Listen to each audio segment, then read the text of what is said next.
এলো যাবতীয় হ্যাগো সব ময়লাই আমরা নিই। দুয়ারের ময়লা আছে, ঘরের ময়লা আছে, বাইরের ময়লা আছে। এই ময়লা থেকে লাখ টাকা সোনা পাওয়া যায় মাস গেলে। চলতি পথে ধুলা মানে বিরক্তি আর অস্বস্তি, আর ধুলা মানুষের কাছে একেবারেই মূল্যহীন। কিন্তু যদি আপনাদের বলি পায়ের নিচের ধুলোর দাম লাখ টাকা কিংবা তারও বেশি, নিশ্চয়ই বিশ্বাস করতে কষ্ট হবে, কিন্তু এটাই সত্য। স্বর্ণকারে পায়ের ধুলা বিক্রি হচ্ছে লাখ টাকায়। কিছু মানুষ স্বর্ণকারের দোকানে গিয়ে স্বর্ণ অলংকার না কিনে কিনছে সেই দোকানের ধুলাবালি।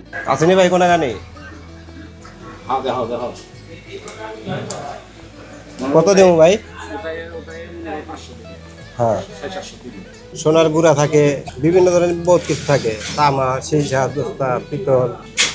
এটা আমরা পোড়াই অ্যাসিডে দেই, অনেক বিভিন্ন ধরনের মেডিসিন আছে দেই, তারপর দিয়ে বাইর করি। একজন স্বর্ণকার কাজ করছে সারাদিন, হাতুড়ি মারছে, আগুনে গলাচ্ছে সোনা, আর তার দোকানের আনাচে কানাচে গহনা তৈরির সময় সোনার উপর সূক্ষ্ম কণাগুলো মেঝেতে ঝরে পড়ছে, আর সেই ধুলো কিনেই জীবিকা নির্বাহ করছে কিছু মানুষ। এটা আমরা যখন এই অলঙ্কার গুলা বানাই তখন আমাদের থেকে তো পরে পরে যায় না নিচে, সূক্ষ্ম কাজ তো একদম সূক্ষ্ম কাজ। তো এইটা মাস শেষে এটা মানে লোক আছে, ওরা এসে এগুলো কিনে নিয়ে যায়। আমাদের লোক আছে, মানে বান্দার লোক আছে, তো এগুলো কিনে নিয়ে যায়।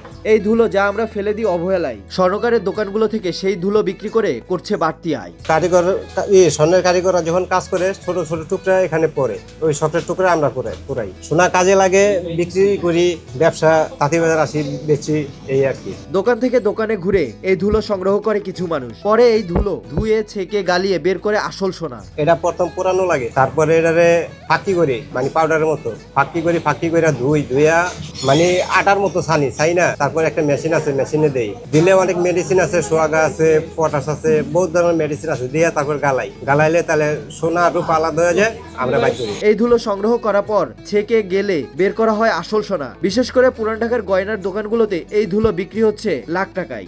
এই যে পলিশ করছি, ওই যে নিচে যে ময়লাগুলো পড়ছে ওগুলো স্বর্ণ, ওগুলোও স্বর্ণ। যে মানুষ স্বর্ণের গহনা তৈরি করে তার পায়ের নিচে লুকিয়ে থাকে সোনা, আর সেই ধুলাবালি বিক্রি করেই চলছে কিছু মানুষের জীবিকা।